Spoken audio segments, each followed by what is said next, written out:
Hello and welcome everyone to Dax Electronic Repair. Today we're going to be doing an Apple iPhone SE 2016 battery replacement. This is the original SE from a long time ago, 2016. You can see it's the fat model before they made it slim, and then they went fat again. And look at that antique 3.5 inch jack. That's a headphone jack. Many people don't remember headphone jacks because it's been so long. Alright, pentalobe screws on the bottom like normal, and then we're going to pry our screen off. We are going to be reusing the screen, so we got to be careful prying it off of here. Same process. I like to start with a razor blade and then use a plastic pick. Alright, now this was the style at the time. A couple iPhones did this. You can kind of see there's a ribbon cable going across the bottom there holding it in. That is actually for the home button. You can see it's got a retaining bracket on it. I'm prying up on it now and I'm showing you the ribbon cable right there. So don't try and yank this off of here. It's possible you will break the home button cable. You just want to pry up on that retaining bracket, and then you want to undo the ribbon cable itself.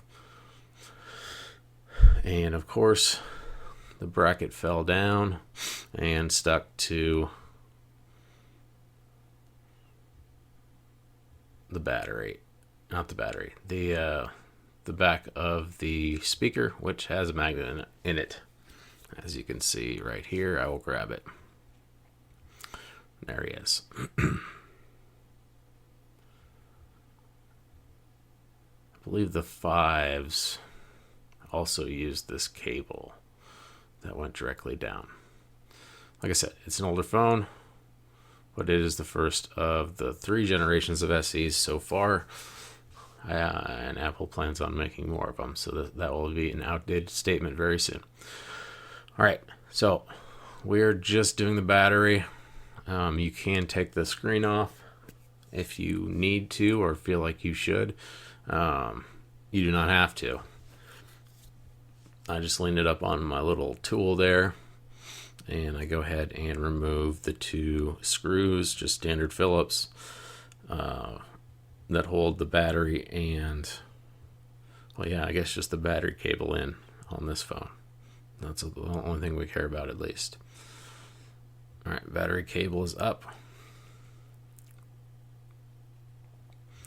And now there is a removal sticker type deal that these have. So basically the battery is held down with this very stretchy adhesive. And the idea is you pull this tab and you can stretch and stretch and stretch, and the sticker will come with it, and the battery will come right out without any prying or anything like that. I would say this works 1 out of 10 times. Maybe I'm just bad at it. I don't know. You see, you're pulling, and then if you do it exactly wrong, there's two set. Yep, and then it breaks. Okay, so that was the little tab for the easy removal that never works for me. So we go to plan B, because, and that is heat. I'm going to do 100 degrees Celsius on the hot air, and we're going to go ahead and heat that battery up. We're going to do it on the back. You don't want to heat the top of it because that's not a good idea. You really don't want to heat the battery at all. You're just really just heating through the back of the aluminum enough for it to loosen that adhesive up. I'm getting started with a metal one, and then I'll move to plastic. Now you got to be real careful with this too. You don't want to use metal because you can short it out. You also don't want to bend it very much, because you bend it, you break those cells in there, and you potentially have a fire. lithium-ion batteries are very nasty when they explode. So you just got to be real careful. Take your time. Use as much heat and as much time as you need to get that bottom of the phone heated up so you can pry it out of there safely. So here's the stretchy adhesive. You see it's super stretchy, but it just never wants to do it the right way for me. So I am resigned to doing it this other way. You can also put this on a heat plate for a while. That'll heat it up, but if you want to do it fast, you can use the hot air. All right, so we have our new battery and we have our new adhesive strips. We're going to go ahead and put the adhesive strips on the back of the battery. It has two sides to it. So you see, we're going to actually, there's that new tab. We're going to put it on the back of the battery, but we're not going to unstick the bottom or the other side of the adhesive until we get it in and test it out. So we're just peeling one side, and you just want to line it up kind of like that with the bottom of the battery, and then enough for it to stick out the top. You can bend it over or, tuck it in like the other one was. It doesn't super matter. It doesn't get in the way of anything. All right, so now we're just going to power this baby on and see what happens. Of course, this battery came with a 0 juice. So you can press and hold it for as long as you want. It doesn't matter because there's no power in it.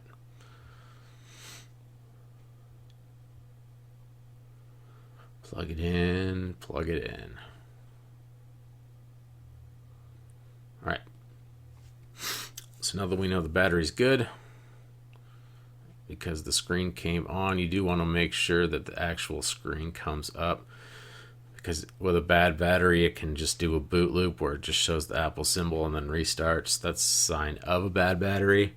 So don't just wait for the Apple symbol, because it can still be a bad battery. All right, now we know it's good. We unpeel the other side.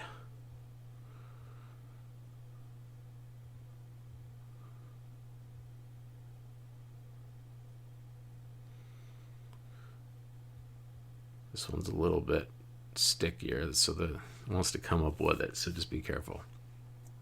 And I like to actually put the cable down in first and make the connection, because then we know exactly where the battery is gonna have to sit.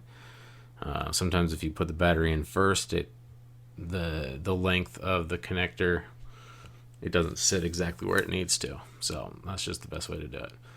That can sit like that, doesn't matter.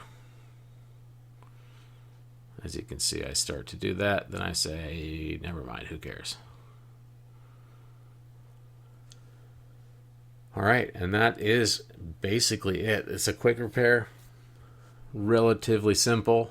There is some inherent risk in it. Anytime the battery, you don't want to puncture, heat up, throw in a fire, any of that stuff. It's not good. Can be dangerous. Remember the prying. If you're prying up on it, be real careful. You don't want to pry too much, and you just want to go real slow.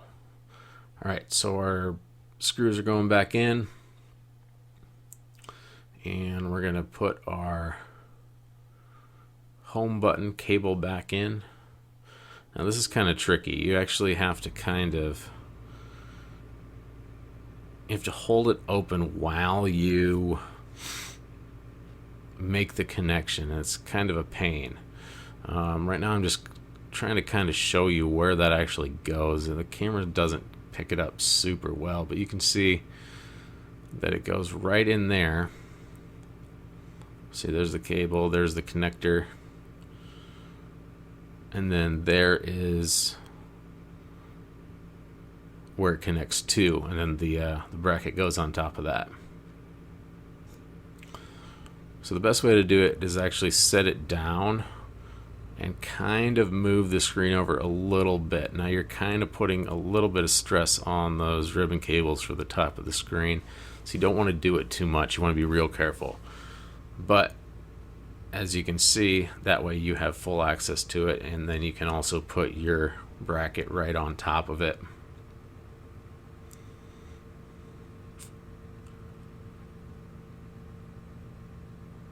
These things are a little squirrely too.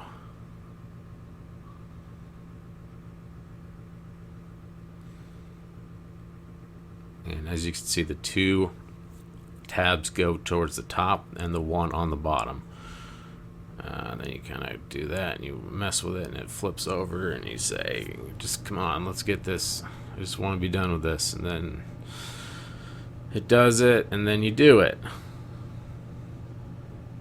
And then you have success. It just sits on there like that. All right. And you just squeeze, start with the top, go all around. This one kind of angles in, the old style does. There's little tabs on the top that go in first. And you go around it. Make sure all the tabs are sitting. This one actually goes quite a bit in, so you will know where it's bottoming out. And then you have your little panel lobes.